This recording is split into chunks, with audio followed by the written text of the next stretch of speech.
Dominic Napolitano, better known as Sonny Black, was a high-ranking member of the Bonanno crime family. Born in 1930, Sonny Black's life was a thrilling mix of loyalty, betrayal, and danger. He played a key role in the infamous Mafia Commission trial of the 1980s, a trial that exposed the inner workings of the five families. Napolitano's loyalty to the Mafia was ironclad. He even went so far as to induct an undercover FBI agent into the family, a mistake that would cost him dearly. When the truth came out, Sonny Black knew his fate was sealed. In August 1981, his body was found in a warehouse, a grim reminder of the unforgiving nature of mob life. So what drives a man to live a life of crime, and what can we learn from his story? If you want more deep dives into the lives of notorious figures in history, hit that subscribe button and stay tuned. Your next true crime fix is just a click away. In the 1930s, George Machine Gun Kelly was a name that sent shivers down America's spine. Notorious for his brutal bank heists and relentless use of his infamous Tommy gun, Kelly's criminal exploits turned him into a legend of the underworld. Born George Kelly Barnes, he embraced the life of crime early, becoming a bootlegger during Prohibition, but it was the kidnapping of oil tycoon Charles Urschel in 1933 that cemented his infamy. The meticulous planning, the demands for ransom, and the nationwide manhunt. It was a real-life thriller that captivated the nation. Kelly's wife, Catherine, was his partner in crime, often described as the brains behind their operations. Despite their cunning, the FBI closed in, leading to Kelly's dramatic capture. Legend has it he coined the term G-Men as he surrendered, shouting, "Don't shoot, G-Men." Machine Gun Kelly's tale is one of ambition, crime, and inevitable downfall, a stark reminder of the perils of the criminal life. Imagine the roaring 1930s. The Great Depression was in full swing, and one man was about to become a household name: John Dillinger. Born in 1903 in Indiana, Dillinger quickly grew disenchanted with the mundanity of life. He turned to crime in his early 20s, starting small but always dreaming big. After a brief stint in prison, he emerged with a newfound determination, assembling a ruthless gang that would terrorize banks across the Midwest. Dillinger's gang was nothing short of legendary. Their heists were meticulously planned, and they often walked away with thousands of dollars. What set Dillinger apart was his audacity and charisma. He didn't just rob banks, he humiliated them, often leaving behind a crowd of awestruck onlookers. But Dillinger's luck couldn't last forever. In 1934, after a series of narrow escapes, he was finally betrayed by the infamous Lady in Red. On July 22nd, outside Chicago's Biograph Theater, Dillinger was ambushed by federal agents. His reign of terror came to a violent end, and he was shot dead. John Dillinger remains a symbol of rebellion and defiance. His life, though criminal, left an indelible mark on American history. Subscribe for more videos on notorious figures in history. If you're a fan of true crime, you need to know about Philip the Chicken Man Testa. Buckle up, it's going to be a wild ride. Born in 1924, Testa was no ordinary mobster. He was a key player in the Philadelphia crime family, often seen as the quiet power behind the throne. But make no mistake, his silence was deadly. Testa earned his nickname from his chicken farming business, but don't let that fool you. This man was ruthless.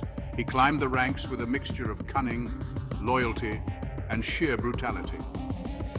In the 1970s, after the death of Angelo Bruno, Testa ascended to the throne, but his reign was cut short. In 1981, he met a grisly end, killed by a nail bomb, a violent testament to the treacherous world of organized crime. Testa's death marked a pivotal moment in mob history, igniting a bloody power struggle that rocked Philadelphia. His legacy?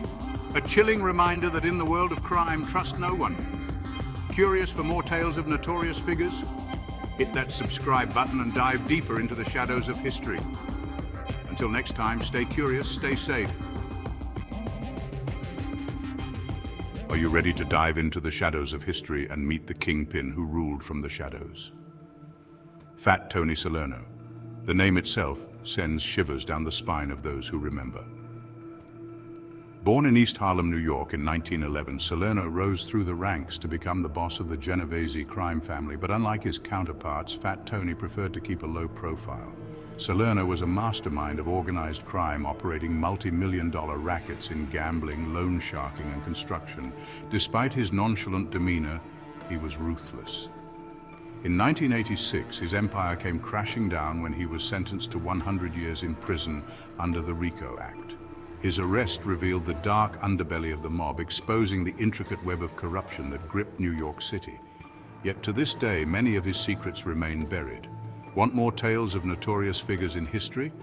Hit that subscribe button and join us as we unveil the hidden truths of the past. Until next time, stay curious. Today, we're diving into the dark and twisted world of Al Capone. The true crime legend you think you know but don't. Alphonse Gabriel Capone, better known as Al Capone, was born in Brooklyn, New York in 1899. But how did this kid from the streets become America's most notorious gangster? Capone's rise to power started in Chicago during the Prohibition era. The 1920s, a time when the sale of alcohol was illegal, but that didn't stop Capone.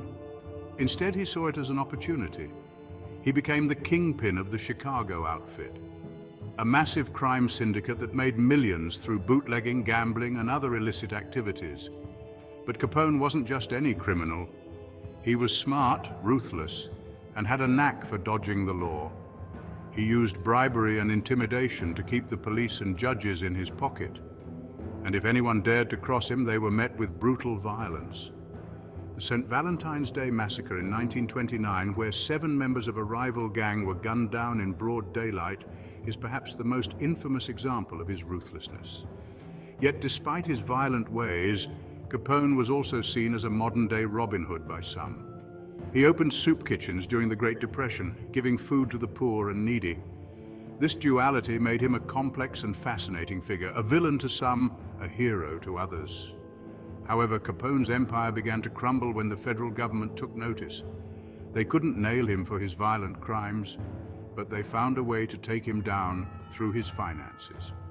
In 1931, Capone was convicted of tax evasion and sentenced to 11 years in federal prison.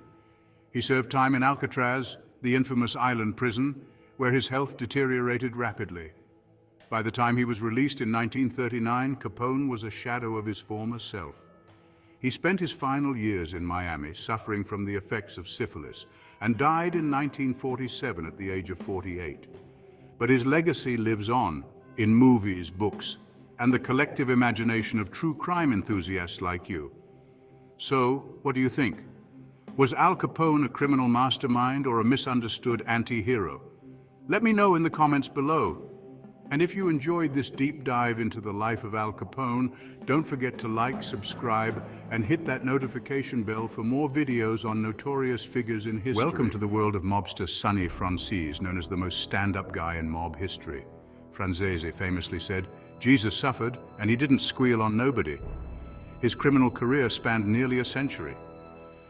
Born in 1917, Franzese was the underboss of the Colombo crime family, one of the most feared crime syndicates in New York. His rap sheet? As long as Broadway? He was a master of disguise, evading law enforcement for decades.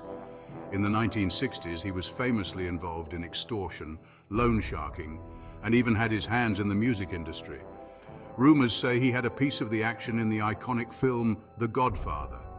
Despite multiple convictions, he always found a way back to the streets. He once did an interview with a reporter who asked him if he knew Frank Sinatra. He replied, "You asked the question the wrong way. You should have asked, did Frank Sinatra know Sonny Franzese?" Imagine this: in 2017, at the age of 100, he was released from prison, making him one of the oldest inmates in the US. But what makes Sonny truly notorious? Was it his ability to command respect and fear? Or was it his uncanny knack for survival in a world where trust is a luxury? You be the judge. If you're fascinated by stories of notorious figures like Sonny, hit that subscribe button and join us for more deep dives into the dark history of crime. Stay tuned, stay curious. Until next time, keep your friends close, but your enemies Born in closer. 1913, Mickey Cohen wasn't your average kid. By his teens, he was already knee-deep in crime, running bootleg liquor during Prohibition. Fast forward a few years, and Cohen was rubbing elbows with the likes of Al Capone. But what really set Mickey apart? His ruthless ambition. By the 1940s, he was the undisputed boss of the Los Angeles underworld. Extortion, gambling, drug trafficking, you name it, he ran it. During this period, Cohen was arrested for his role in the deaths of several gangsters in a card game. The FBI had a file thicker than a phone book on him, but Cohen had a knack for slipping through their fingers. He survived countless assassination attempts, each one making him more infamous. Even after multiple prison stints, Mickey Cohen stayed a legend in the world of crime. Want more tales from the dark side of history? Hit that subscribe button and join us as we uncover more videos on Notorious Figures. Until next time, stay Charles curious. Lucky Luciano was a notorious figure in 1930s New York. He rose to prominence during Prohibition. Luciano was shrewd and ruthless. He saw immense profits in illegal liquor. He climbed the ranks of the underworld. Luciano helped form the modern mafia. He established new criminal enterprises. These included gambling and narcotics. His reign was challenged by Thomas Dewey. Dewey aimed to dismantle organized crime. Dewey was determined to bring down Luciano. Luciano was a master manipulator. He insulated himself from prosecution. Dewey's team faced a difficult challenge. They needed to connect Luciano to criminal activity. Luciano was known for his caution. He rarely involved himself directly. Dewey's investigation needed to be thorough. It had to be innovative to succeed. Thomas Dewey's crusade against organized crime wasn't just about Lucky Luciano. He targeted vice in all its forms. Dewey launched raids, disrupting prostitution rings. These raids netted numerous arrests. Florence "Cokie" Flo Brown, a prostitute in Luciano's network, was arrested. She provided crucial testimony. Her testimony linked Luciano to the criminal activity. Luciano began to realize the gravity of his situation. The trial of Lucky Luciano was a media sensation. Reporters and spectators packed the courtroom daily. Dewey presented a compelling case painting Luciano as a ruthless manipulator. He argued Luciano was behind a vast prostitution ring. Witnesses, many former prostitutes, testified about brutal conditions. They described beatings, threats, and forced addiction to drugs. Luciano, maintaining his innocence, listened intently. The defense countered, claiming Luciano was a legitimate businessman. They argued witnesses were lying for leniency. After weeks of testimony and intense deliberation, the jury reached a verdict: guilty. Luciano was convicted on 62 counts of compulsory prostitution. The courtroom erupted in chaos. Luciano, visibly shaken, remained silent as the verdict was read. His lawyers immediately vowed to appeal, arguing that the trial had been unfair and that the prosecution had engaged in misconduct. The trial's fairness has been debated by legal scholars and historians ever since. Critics argued that Dewey's tactics were overly aggressive. They questioned the reliability of some witnesses. Some suggested that Dewey, driven by political ambition, had manipulated the legal system to secure a high-profile conviction. Others maintained that Luciano, despite his claims of innocence, was guilty of the crimes for which he was convicted. The trial of Lucky Luciano marked a turning point in the public's perception of organized crime.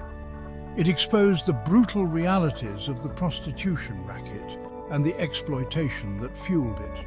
The trial also demonstrated the potential for law enforcement to dismantle even the most entrenched criminal organizations. Luciano was sentenced to 30 to 50 years in state prison. He was initially incarcerated at Sing Sing, New York's most infamous penitentiary. Despite his imprisonment, Luciano continued to wield considerable influence within the criminal underworld. He maintained contact with his associates and directed criminal activities from behind bars. World War II presented an unlikely opportunity for Luciano. With the United States at war, the government sought to secure American ports from sabotage. They believed that Luciano, with his extensive underworld connections, could provide valuable intelligence and assistance. In a controversial move, authorities offered Luciano a deal assist with wartime efforts in exchange for a reduced sentence. Luciano, eager to regain his freedom, agreed. He provided information and used his influence to prevent sabotage by Axis sympathizers. His cooperation, however controversial, proved beneficial to the war effort. In 1946, in recognition of his wartime assistance, Luciano's sentence was commuted. he was deported to Italy, where he lived until his death in 1962. The trial demonstrated that even the most powerful criminal figures were not above the law. Subscribe for more videos on notorious figures in history. Today, we dive deep into one of the most infamous crime families in American history, the Colombo crime family. From its origins to its infamous leaders and its influence on organized crime, let's uncover the dark and twisted story of the Colombo crime family. The Colombo crime family is one of the 5 families that dominate organized crime activities in New York City within the nationwide criminal phenomenon known as the American Mafia, or Cosa Nostra. Founded by Joseph Profaci in 1928, it was initially known as the Profaci family. Profaci's family was the smallest of the 5 families, but it was known for its ruthlessness and cunning. However, Profaci's reign was not without turmoil. In the early 1960s, a rebellion led by Joe Gallo and his brothers, collectively known as the Gallo Crew, challenged Profaci's rule. This led to a series of bloody conflicts known as the First Colombo War.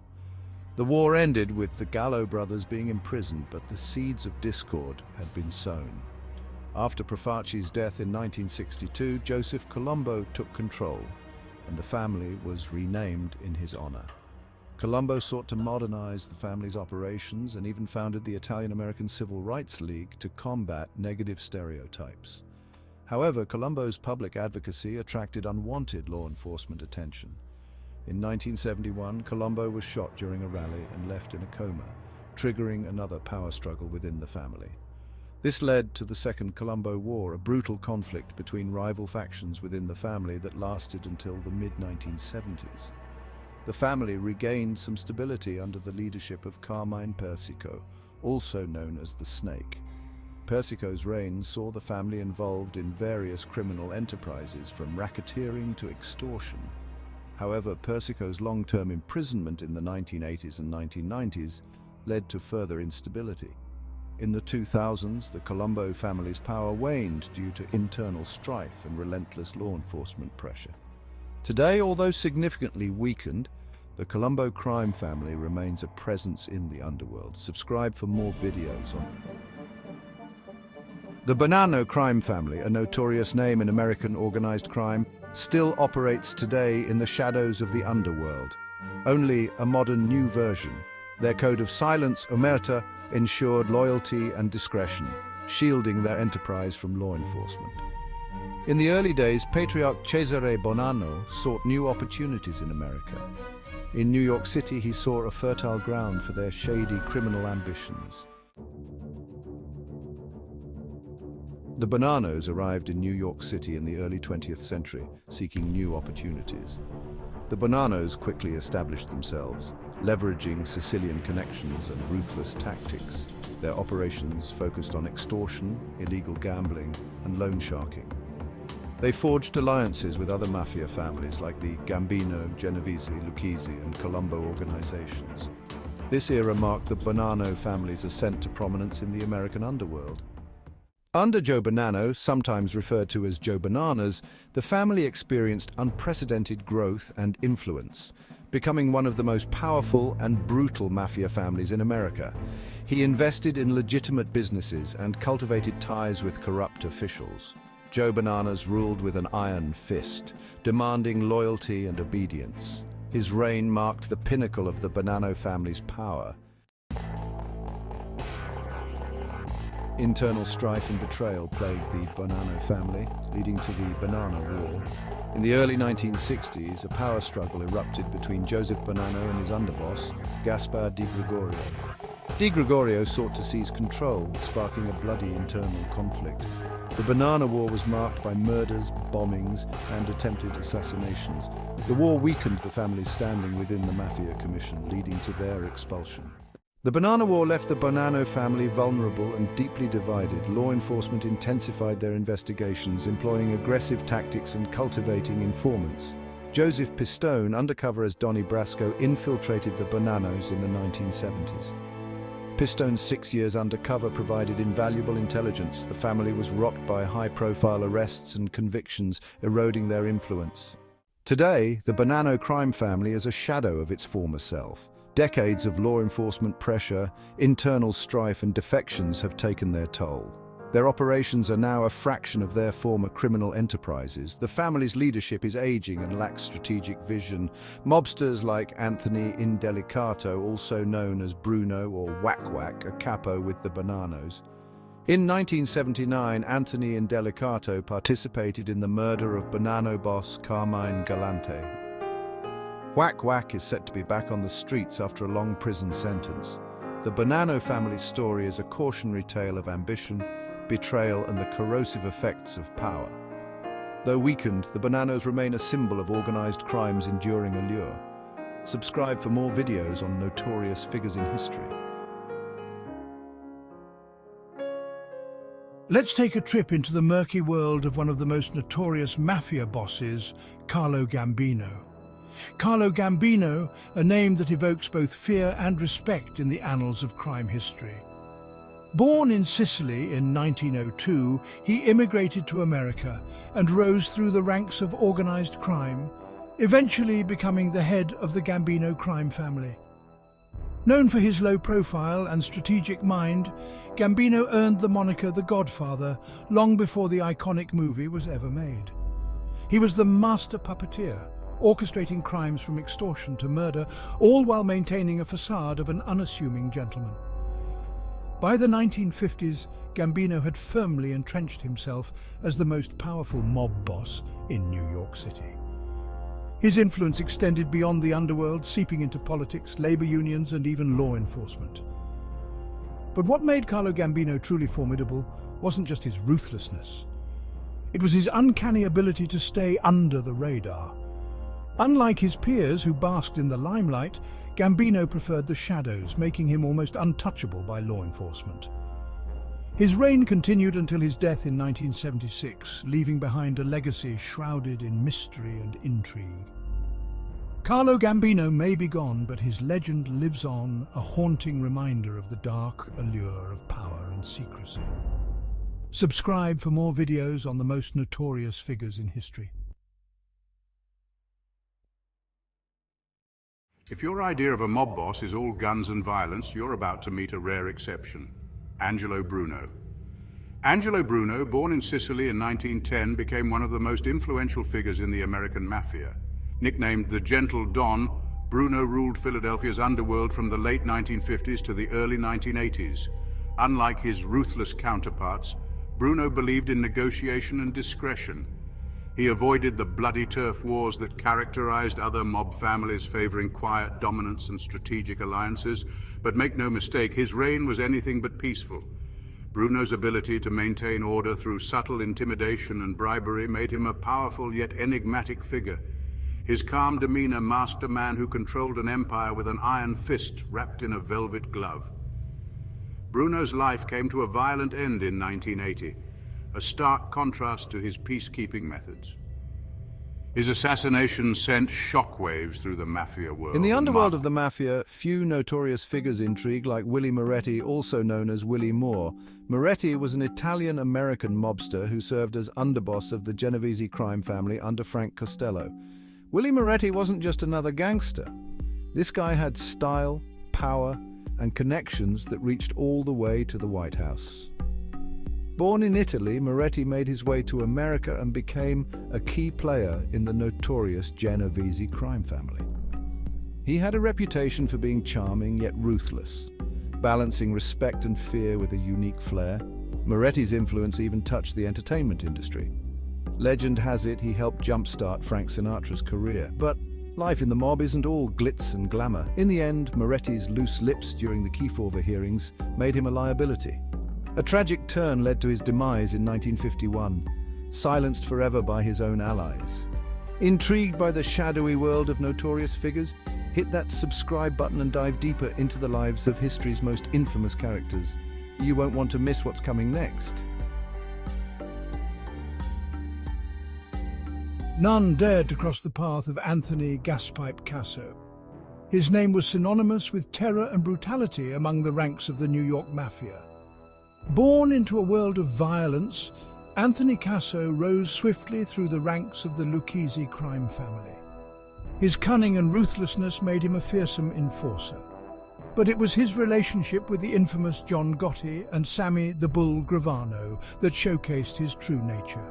Gotti, the dapper Don, and Gravano, his right-hand man, played their parts in the Mafia's Grand Theatre. But Casso, he was the dark hand that pulled the strings from the shadows. He harbored a deep, almost psychotic need for control, and his methods were as unpredictable as they were brutal. Casso viewed Gotti with a mixture of disdain and rivalry. To him, Gotti's flamboyant style was a threat to the old ways of secrecy and fear. Sammy the Bull Gravano, though, was a different matter. Casso saw in Gravano a kindred spirit, but also a dangerous adversary. Their alliance was a tenuous one, built on mutual respect and a shared thirst for power. In the end, Casso's paranoia and uncontrollable rage led to his downfall. Betrayal became his constant companion, and it was his own propensity for violence that sealed his fate. Anthony Gaspipe Casso remains a chilling reminder of the darkness that lurks within the criminal mind. Subscribe for more videos on notorious figures in history. Stop glamorizing mobsters. It's time to reveal the grim reality behind Joe Bonanno's reign of terror. Born in Sicily in 1905, Joe Bonanno rose to power in New York City's mafia world. Dubbed Joe Bananas, he was anything but laughable. He ruled with an iron fist, orchestrating hits, bribing officials, and evading the law for decades. But beneath the surface, Bonanno's life was a ticking time bomb. In 1964, he mysteriously vanished, sparking the infamous Banana War, a brutal power struggle that left bodies in its wake. Years later, he resurfaced, claiming he was kidnapped. Was it an act of betrayal within his own ranks, or a calculated move to escape death?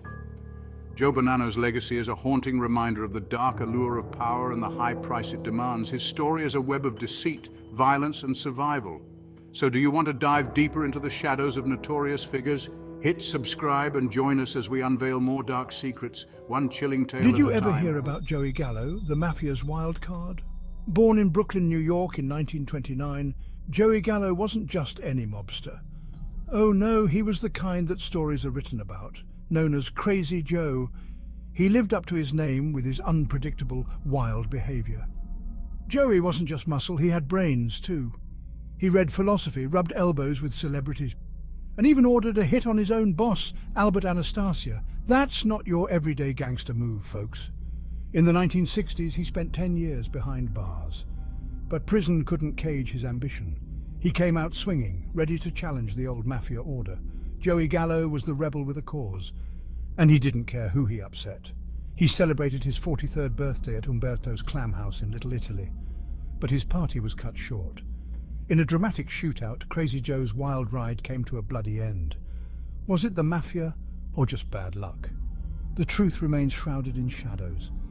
Subscribe for more videos on notorious figures in history. I'm sure you've heard the news, but do you know the man behind the legend? You think you know fear? Think again.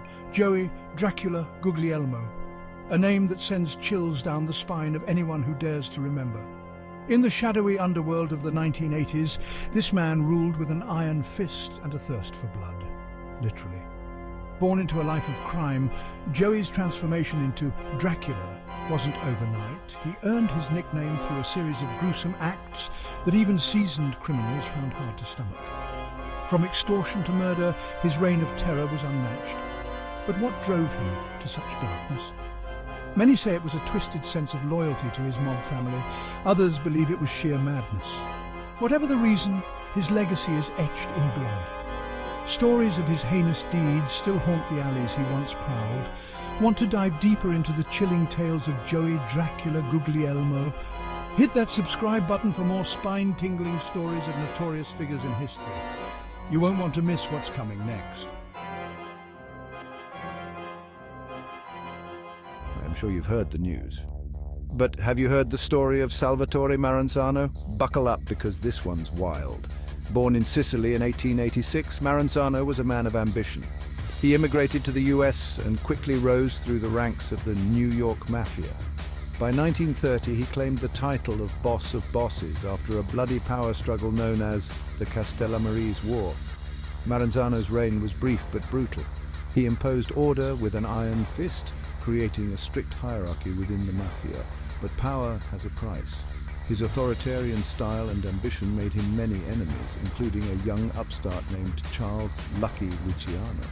In September 1931, Luciano orchestrated Maranzano's assassination, signaling the end of Maranzano's rule and the beginning of a new era in organized crime. His death marked the fall of the last true boss of bosses and reshaped the mafia forever. Intrigued by the shadowy world of the mafia? Hit that subscribe button and join us as we uncover more notorious figures in history. You won't want to miss it. Why do 89% of true crime fans obsess over Carmine the Snake Persico? Let's dive into the madness. Carmine Persico, a name that sends chills down the spine of anyone familiar with New York's criminal underworld. Born in 1933, Persico earned his nickname the Snake for his treacherous moves and slippery escapes. By his mid-20s, he was already a made man in the Colombo crime family, but it wasn't all smooth sailing. Betrayals, assassination attempts, and undercover agents were just another day in the life for Persico. In 1986, he was handed a 139-year prison sentence. But even behind bars, he continued to pull the strings. His reign was ruthless, his tactics brutal. Yet his story remains largely untold. Why? Because some secrets are just too dangerous to reveal. Carmine the Snake Persico may be gone, but his legend lives on, lurking in the shadows. Subscribe for more videos on notorious figures in history. Looking for the most dangerous man you've never heard of? Semyon Mogilevich, the phantom kingpin of the Russian mafia. Born in Ukraine in 1946, Mogilevich didn't just join the criminal world, he shaped it. With a brain sharper than a diamond cutter, he built an empire on extortion, money laundering, and weapons trafficking. His reach, global. From New York to Moscow, his fingerprints are everywhere. But how did he stay untouchable? Connections, high-level government ties, and a labyrinth of shell companies kept him one step ahead of the law. The FBI calls him the most dangerous mobster in the world, yet he remains a ghost, slipping through the cracks of justice. Intriguing, isn't it? A man so powerful he turned the underworld into his playground. Semyon Mogilevich, the enigma of the criminal world. Still out there, still a mystery. His name still sends chills down the spine of law enforcement worldwide. Subscribe for more videos on notorious figures in history.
Most feared gangsters, a countdown. We're about to dissect the stories of history's most feared gangsters, a society who lived by their own code for better, or as you'll see, often for worse. In this video, we'll take you through the lives of some of the most notorious figures in the world of organized crime, peeling back the layers of myth and legend to reveal the human being underneath. What drove them? What were they capable of? Stay tuned till the end and don't forget to subscribe for more videos on notorious figures in history. Al Capone. The name itself conjures images of pinstriped suits, Tommy guns, and the blood-soaked streets of 1920s Chicago. Capone's story is a classic tale of ambition fueled by the intoxicating cocktail of power and prohibition. He built his empire on illegal booze, gambling, and vice, his cunning and brutality unmatched. The same government he so easily manipulated would ultimately bring him down, not for the countless murders he orchestrated, but for something seemingly mundane: tax evasion. They called him a menace to society, a dangerous outlaw, public enemy number one. John Dillinger, with his boyish charm and audacious heists, became a symbol of rebellion during the Great Depression. Dillinger's story, however, is far from a romantic Robin Hood tale. He robbed banks, yes, but he also killed, his actions striking fear into the hearts of everyday citizens. He was a master manipulator, both of the media and of law enforcement, his daring escapes from jail becoming the stuff of legend. Gunned down outside a Chicago theater, his life ended in a blaze of gunfire, cementing his status as an American anti-hero. While other gangsters reveled in violence and intimidation, Charles "Lucky" Luciano possessed a different kind of weapon: his mind. Luciano was a strategist, a visionary who saw the potential for a vast criminal network, one that transcended ethnic boundaries and operated with ruthless efficiency. Luciano's cunning machinations led to the dismantling of the old Moustache Pete generation of mob bosses, paving the way for the formation of the modern American mafia. His influence extended far beyond the mean streets of New York City, reaching into the corridors of power and shaping the very fabric of organized crime for decades to come. Vito Genovese, the quiet rise to power. Vito Genovese's story is a masterclass in patience and ruthlessness. From his early days as a hitman for the Morello crime family to his eventual ascension to the top of the Genovese crime family, Genovese left a trail of blood and betrayal in his wake. He was a master manipulator, using his cunning and ruthlessness to eliminate his rivals and consolidate his power. Whitey Bulger, the terror of South Boston. Whitey Bulger's story reads like a classic gangster film, a charismatic but ruthless mob boss ruling over the streets of South Boston with an iron fist. For years, Bulger operated with impunity, his reign of terror fueled by his criminal enterprise and his unholy alliance with the FBI. This dangerous game of cat and mouse, however, couldn't last forever. Carlo Gambino, the godfather in the shadows. Carlo Gambino understood a fundamental truth: true power resided not in notoriety, but in discretion. Under his reign, the Gambino crime family flourished, becoming one of the most powerful and influential criminal organizations in the world. He understood that money was power, and he diversified the family's portfolio beyond traditional rackets, infiltrating legitimate businesses and unions. Sam Giancana, mob boss in the Windy City. Sam Giancana was the epitome of the charismatic but deadly mob boss. Giancana's life was a tangled web of political intrigue, his name linked to presidents and dictators alike. His connections to Hollywood added another layer of glamour and danger, further blurring the lines between fact and fiction. Tommy Lucchese, the underestimated power broker. Tommy Lucchese was a study in contrasts. He projected an air of quiet respectability, a far cry from the stereotypical image of a bloodthirsty mobster. Yet beneath this veneer of normalcy lurked a cunning and ruthless criminal mind. His control over the garment industry in New York City was absolute, his grip on labor unions choking the life out of honest businesses. Louis Lepke Buchalter, the mastermind of Murder Inc. Louis Lepke Buchalter's story is not for the faint of heart. As the boss of all bosses, Buchalter controlled a network of contract killers, their victims ranging from small-time crooks to potential witnesses. But even the most powerful gangsters are not above the law, and Buchalter's reign of terror would eventually come to an end. Nicky, Scarfo, the brutal reign of Little Nicky. Don't let the nickname fool you. Scarfo was an evil little man. Nicky Scarfo ruled the Philadelphia underworld with an iron fist, his reign marked by unparalleled violence and brutality. He demanded absolute loyalty from his underlings, and any perceived slight was met with swift and brutal retribution. Under Scarfo's leadership, the streets of Philadelphia ran red with blood. Vic Amuso, the Enforcer. Vic Amuso's story is a chilling reminder that the Mafia's code of silence, the omerta, could be a weapon as deadly as any gun. Under his reign, the Lucchese family became a well-oiled machine of extortion, racketeering, and murder. Amuso's downfall, however, was a testament to the enduring power of justice. Frank Lucas, the American Gangster. Frank Lucas's story is a classic tale of ambition and corruption set against the backdrop of 1970s Harlem. He built his empire on a foundation of ruthlessness and efficiency, cutting out the middlemen and sourcing his product directly from Southeast Asia. Lucas's reign as Harlem's heroin kingpin was short but impactful. Tony Spilotro was the Chicago outfit's ambassador to Sin City, a man who brought the mob's ruthless efficiency to the glitz and glamour of Las Vegas. Spilotro's story is a cautionary tale of greed, ambition, and the seductive allure of power.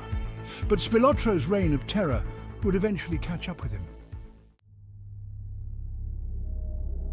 Roy DeMeo's story is not for the squeamish. As the leader of the notorious DeMeo crew, he oversaw a reign of terror that left countless victims in its wake. DeMeo's methods were as efficient as they were gruesome. The DeMeo crew operated with a chilling blend of business acumen and psychopathic tendencies. Anthony Casso was a study in contradictions. As the underboss of the Lucchese crime family, Casso was a fearsome figure. He earned the nickname Gaspipe for his preferred method of execution, shooting his victims in the mouth with a shotgun. Casso's story is a testament to the corrosive nature of power. Anthony Nino Gaggi was a man who embodied the Gambino family's ethos of ruthless efficiency. He was a cold-blooded killer, a man who carried out his orders with chilling precision. He was eventually convicted for his role in the murders of 3 mobsters, a testament to the persistence of law enforcement and the enduring power of justice. Chris Rosenberg's story is a cautionary tale of ambition, betrayal, and the deadly consequences of crossing the mob. As a member of the DeMeo crew, Rosenberg was a rising star in the Gambino crime family. He was ambitious and ruthless, eager to prove himself to his superiors. His murder, orchestrated by his former associates in the DeMeo crew, sent shockwaves through the underworld. Henry Borelli was a man who lived in the shadows, his life a testament to the dark side of the American dream. As a member of the notorious DeMeo crew, Borelli was responsible for disposing of the evidence of their crimes. He was a cleaner, a man who made bodies disappear. He eventually turned state's evidence, providing valuable testimony that helped to bring down several members of the DeMeo crew. Jack Dragna was a man who brought the Mafia's brand of organized crime to the sun-drenched streets of Los Angeles. As the boss of the Los Angeles crime family, Dragna oversaw a vast criminal empire that stretched from Hollywood to Las Vegas. He was a pioneer, a man who saw the potential for profit in the burgeoning industries of post-war America.